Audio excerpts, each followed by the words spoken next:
Pagpalang araw po sa inyo lahat. Nandito naman po ang Hiwaga ng Pangasinan na magtuturo po ng karunungan din po. Sana po ay masinti po kayo na ayos na manalangin, magdevotion, magdasal sa bago matulog pagkagising sa umaga. Nandito naman po ang Hiwaga ng Pangasinan na magtuturo po ng karunungan din po. Sana like and share, paki-follow po. Hiwaga ng Pangasinan. Tatanungin ko po napakalaking utang loob sa inyo lahat.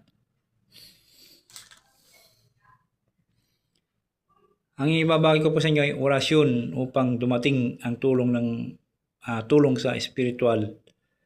Hiwaga ng Pangasinan. Magdasal po ng isang Ama namin luwalhati at usalin po sa isip lamang po ng 9 times at iipo sa dibdib. Usalin po sa isip lamang po ng 9 times at iipo sa dibdib ng 3 beses po. Narito pang orasyon po.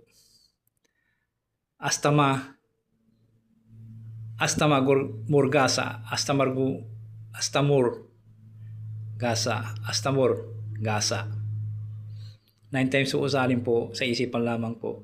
Maraming salamat po at ipo sa dibdib. Paki-support po ang Hiwaga ng Pangasinan at marami po kayong matutunan po dito. Sa Hiwaga ng Pangasinan po ay matututo po kayo manggamot po sa inyong mga karamdaman po. Maraming salamat po.